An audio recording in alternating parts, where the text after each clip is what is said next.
I didn't start it, but I definitely finished it moment. I was 22, fresh out of college, working as a junior accountant at a mid-sized firm downtown. My supervisor, Brendan, was one of those guys who peaked in high school and never got over it. 38 years old, still talking about his football glory days, still treating women like we existed solely for his entertainment and convenience. It started small, the way these things always do. Comments about my outfits, how I should smile more because I looked too serious for such a pretty girl. Jokes about finding me a boyfriend who could handle me and teach me how to have fun. I ignored it initially, thinking it would stop if I just kept my head down and did good work. My cubicle was positioned right outside his glass office, so escape wasn't an option. "Morning, Delilah," he'd say every day, leaning over my desk so his coffee breath hit my face. "That's a tight little dress. Trying to impress someone special today?" I'd force a smile and turn back to my computer, but he'd linger, making comments about my legs or asking if I was wearing that new perfume just for him. His voice carried that tone men use when they think they're being charming but actually sound predatory. "You know, you'd be even prettier if you smiled more," he'd say, then laugh like it was the most original observation ever made.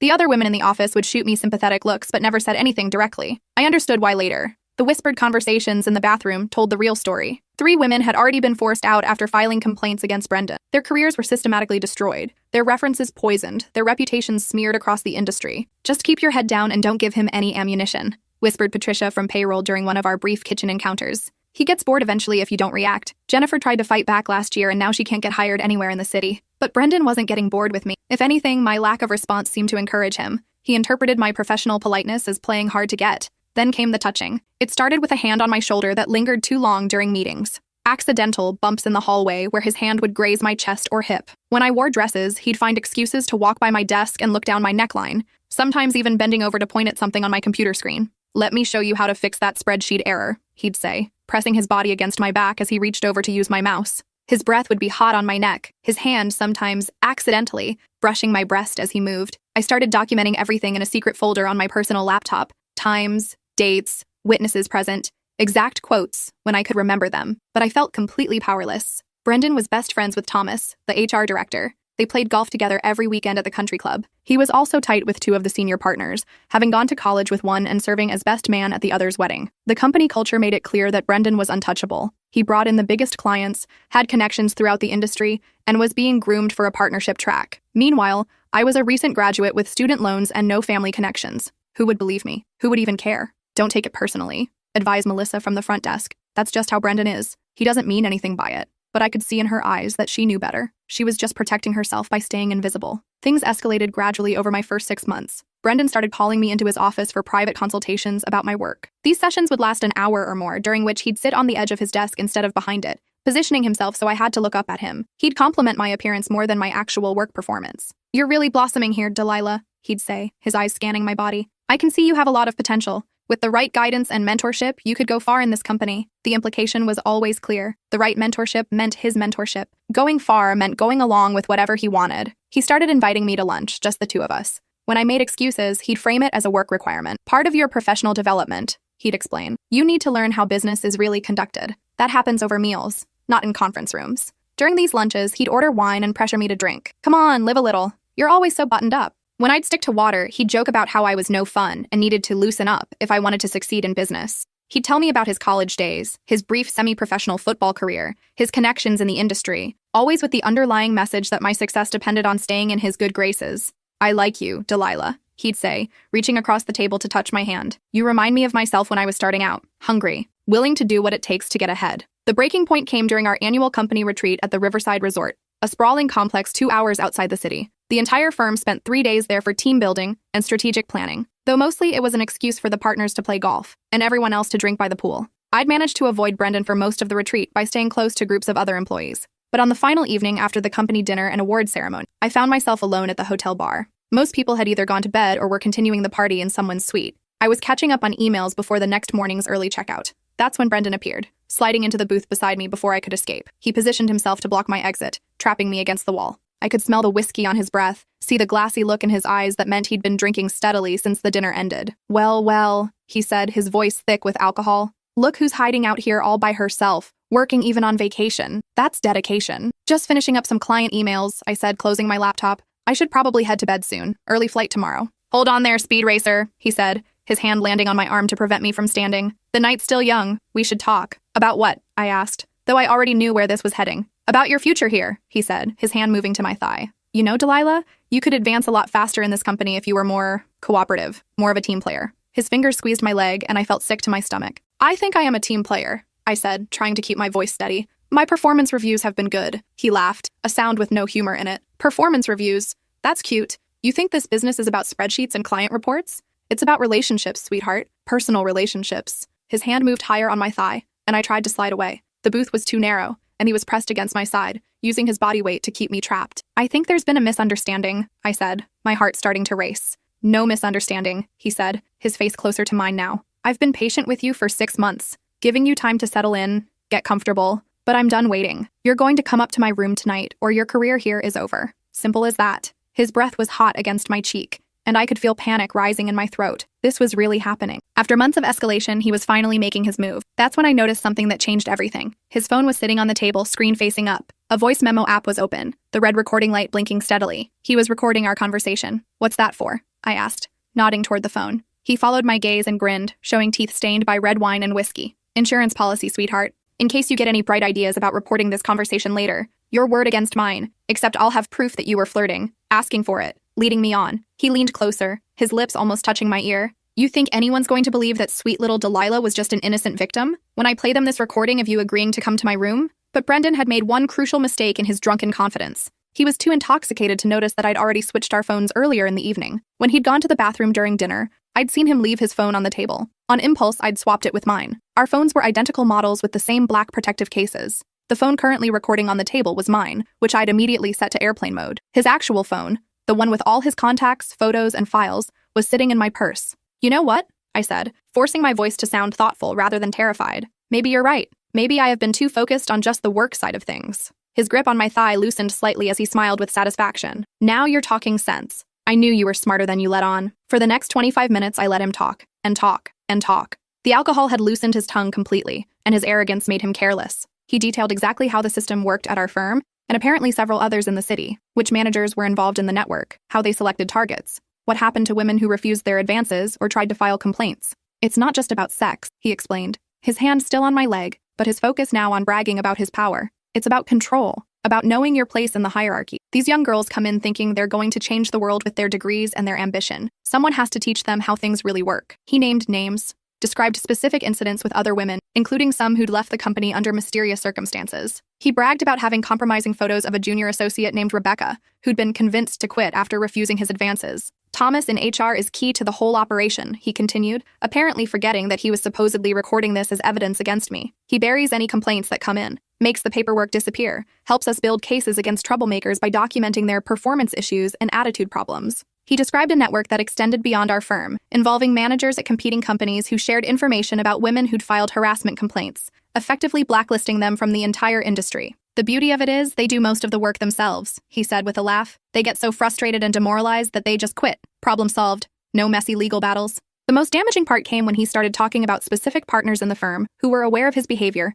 and either participated or looked the other way because of his client relationships. Harrison Webb knows exactly what's going on, he said, referring to the managing partner. But I bring in $8 million a year in billings. What's he gonna do? Fire his golden goose because some secretary feels uncomfortable? By the time he finally passed out in the booth, his head lolling back against the leather seat, I had 25 minutes of the most incriminating audio I could have imagined. But that was just the beginning. Back in my hotel room, I connected his phone to my laptop and discovered something that made my hands shake. Brendan had been recording voice memos for months, not just with me, but with other women. He thought he was creating insurance against false accusations, but what he'd actually done was document his own crimes in exhaustive detail. The phone contained 47 different audio files. Some were recordings of conversations with women he was harassing. Others were him talking to himself, planning his approaches, celebrating his successes, complaining about women who'd gotten away. In one particularly vile recording, he described in graphic detail what he'd done to Rebecca, the junior associate who'd quit. In another, he talked about photos he'd taken of women without their consent during company events. There were recordings of phone calls with other managers, coordinating their efforts to push out problem employees. But the most shocking discovery was a folder of photos and videos.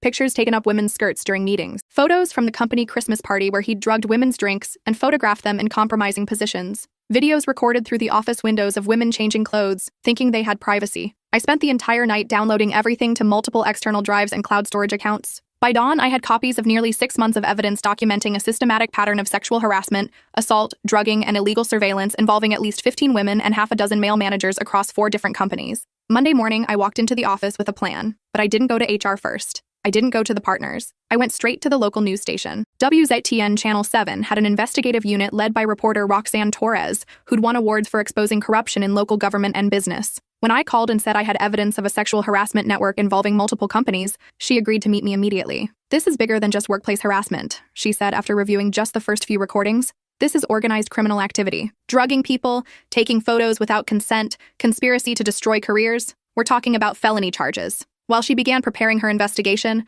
I made copies of everything and started distributing them strategically. One package went to the State Labor Board, another to the Equal Employment Opportunity Commission, a third to the FBI's White-Collar Crime Division. Then I did something that still makes me smile. I created an anonymous email account and sent selected recordings to every employee in our company, plus employees at the 3 other firms mentioned in Brendan's conversations. All 347 people received an email with the subject line, "The truth about sexual harassment at your workplace." I included a note. The attached recordings were made by the harassers themselves. They thought they were creating evidence to use against their victims. Instead, they documented their own crimes. If you've been a victim, you're not alone, and you now have proof. Tuesday morning, I walked into work to absolute chaos. The parking lot was full of news vans. Police cars were parked near the entrance. Through the glass doors, I could see people in suits who definitely weren't employees walking around with badges and briefcases. Inside, the atmosphere was electric with panic and fury. Brendan was screaming at Thomas from HR, demanding they trace the email and find out who'd leaked the recordings. 3 women from accounting were huddled in the main conference room with lawyers. The phones were ringing constantly with reporters, clients, and regulatory agencies demanding statements. "This is corporate espionage," Brendan was shouting. "Someone stole confidential files and distributed them illegally. I want arrests made." That's when FBI agent Sarah Mitchell approached him. "Actually, Mr. Morrison, the files we're interested in are the ones you created yourself." I watched from my cubicle as 2 federal agents escorted Brendan to a private office for questioning. His face had gone from red with anger to gray with fear in about 10 seconds. "Delilah?" Thomas from HR appeared at my desk, his usual smug confidence replaced by obvious panic. "We need to talk. Now." In his office, he tried to play good cop. "Look, I know Brendan can be intense sometimes, but we handle these things internally. Going to the media was unnecessary and damaging to everyone's careers, including yours." "What things?" I asked innocently. "I'm not sure what you mean." His eye twitched. "Don't play games with me.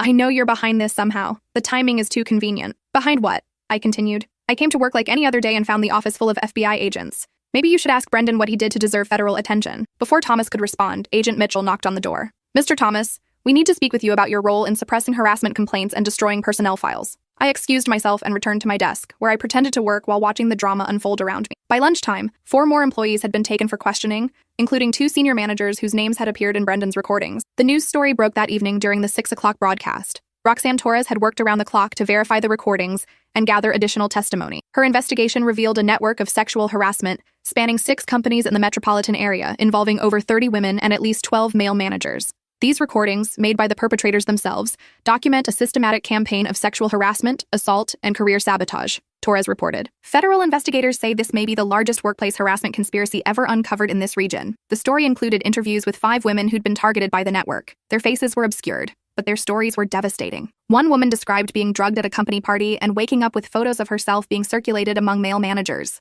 Another told of being forced out of her job after refusing sexual advances, only to find that she'd been blacklisted from other companies in the industry. By Thursday, the story had gone national. CNN picked it up, then the major networks. The hashtag recorded evidence started trending on social media as women across the country shared their own stories of workplace harassment. Our firm's stock price dropped 60% in 3 days. Major clients began canceling contracts. The state attorney general announced a formal investigation into the entire industry's hiring and promotion practices. Friday morning, I was called into the managing partner's office. I expected to be fired, sued, or worse. Instead, I found Harrison Webb looking like he'd aged 10 years in 1 week. "Miss Delilah," he said, standing when I entered, "I owe you an apology. A profound, personal apology." He gestured for me to sit, then surprised me by taking the chair next to mine rather than staying behind his imposing desk. "I've spent the last 3 days listening to those recordings," he said, his voice heavy. "Hearing my company described as a hunting ground, hearing about crimes committed in our offices with our equipment during company time. I'm ashamed that this happened under my leadership." He explained that the firm's board of directors had met in emergency session and voted unanimously to implement sweeping changes. Brendan and Thomas were fired immediately,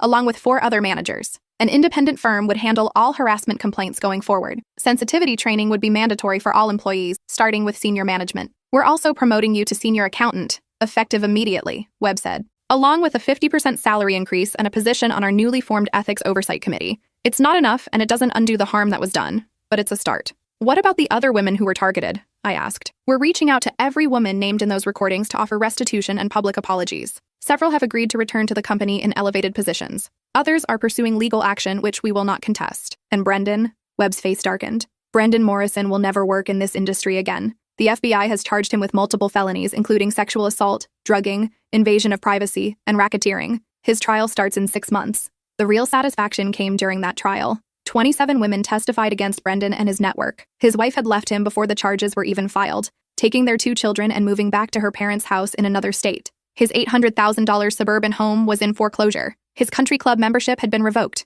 None of his former golf buddies would take his calls. When the prosecutor asked if I wanted to make a victim impact statement, I stood up in the packed courtroom and looked directly at Brendan, who was seated at the defendant's table looking like a broken man. "Your Honor," I said, my voice carrying clearly through the silent courtroom. "Mr. Morrison told me I would never amount to anything in this industry, that I should just smile, accept his behavior, and be grateful for whatever scraps of advancement he chose to give me. He said I was naive to think the business world operated on merit rather than personal relationships." I paused and pulled out a folded acceptance letter from my jacket pocket. "I've been accepted to law school on a full academic scholarship. I'll be specializing in employment law and victims' rights. Mr. Morrison was right about one thing. This business is about relationships, but he was wrong about what kind of relationships matter." I gestured to the crowded courtroom, filled with women who'd come to support the victims. "These are the relationships that matter. Women supporting other women, survivors helping survivors, people standing up for what's right instead of what's profitable." Brendan's shoulders shook and I realized he was crying. "Mr. Morrison thought he was teaching me about power," I continued. "Instead, he taught me something much more valuable. He taught me that predators always underestimate their victims. They see someone young, inexperienced, vulnerable, and they assume we're helpless. But we're not helpless. We're just waiting for the right moment to fight back." I folded the letter and put it back in my pocket. He also taught me that justice doesn't always come from the system. Sometimes you have to create your own justice. Sometimes the best way to end a war is to let your enemy defeat themselves. The judge sentenced Brendan to 5 years in federal prison and ordered him to pay $2.3 million in restitution to his victims. Thomas received 3 years for his role in the conspiracy. 6 other managers across the 4 companies received sentences ranging from probation to 18 months. As we left the courthouse, Roxanne Torres, who'd covered the entire trial, approached me. "I'm writing a book about workplace harassment networks and how technology is changing the game," she said.